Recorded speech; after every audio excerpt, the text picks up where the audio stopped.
ദശകം 99 ഭഗവൻ മാഹാത്മ്യവർണ്ണനം. വിഷ്ണോർവീര്യാണി കോ വാ കഥയതു ധരണേ കശ്ചരേണോന്മിമീതേ യസ്യൈവാംഘ്രിത്രയേണ ത്രിജഗദഭിമിതം മോദദേ പൂർണ്ണസമ്പദ് യോസൗ വിശ്വാനി ധത്തേ പ്രിയമിഹ പരമം ധാമ തസ്യാഭിയായാം ത്വദ്ഭക്താ യത്ര മാദ്യന്ത്യമൃതരസമരന്ദസ്യ യത്ര പ്രവാഹഃ ആദ്യായ ശേഷകർത്രേ പ്രതിനിമിഷനവീനായ ഭർത്രേ വിഭൂതേഃ ഭക്താത്മാ വിഷ്ണവേ യഃ പ്രതിശതി ഹവിരാദീനി യജ്ഞാർച്ചനാദോ കൃഷ്ണാദ്യം ജന്മയോ വാ മഹദിഹ മഹതോ വർണ്ണയേത് സോയമേവ പ്രീതപൂർണോ യശോഭിഃ ത്വരിതമഭിസരേത് പ്രാപ്യമന്ദേ പദം തേ. ഹേ സ്തോദാരകവീന്ദ്രാഃ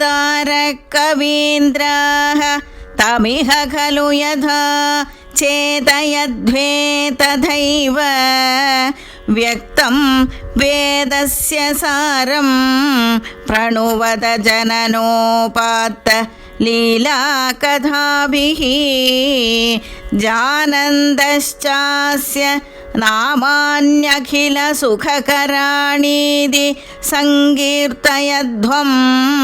ഹേ വിഷ്ണോ കീർത്തനാദ്യൈഃ തവ ഖലു മഹദ തത്വബോധം ഭജേയം. വിഷ്ണോ കർമാണി സംപശ്യത മനസി സദാ യൈ സധർമാനഭദ്രാത് യാനേന്ദ്രസ്യൈഷ ഭൃത്യഃ പ്രിയസഖ ഇവ ച വ്യാതനോത് ക്ഷേമകാരീ.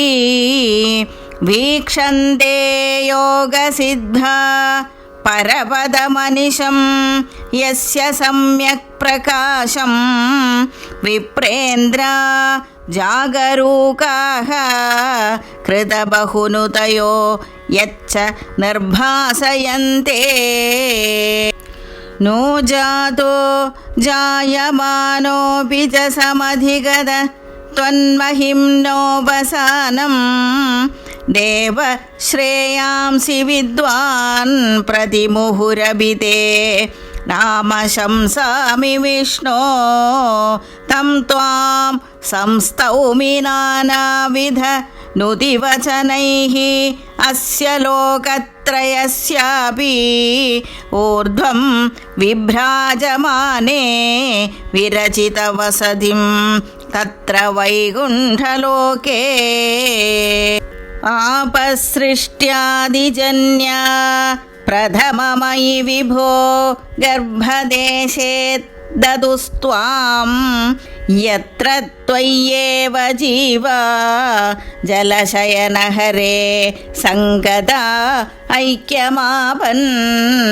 തസ്യാജസ്യ പ്രഭോതേ വിനിഹിതമഭവത് പദ്മമേകം ഹി നാഭോ ദിക്പത്രം യത്കിലാഹുഃ കനകധരണിഭൃത് കർണികം ലോകരൂപം.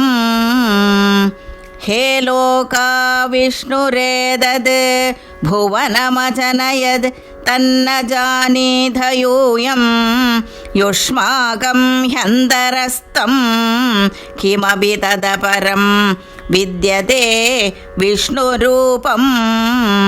നീഹാരപ്രഖ്യമായാ പരിവൃതമനസോ മോഹിതാ നാമരൂപൈഃ പ്രാണപ്രീത്യേകതൃപ്താ ചരതമഖപരാഃ ഹന്തനേച്ഛാ മുകുന്ദേ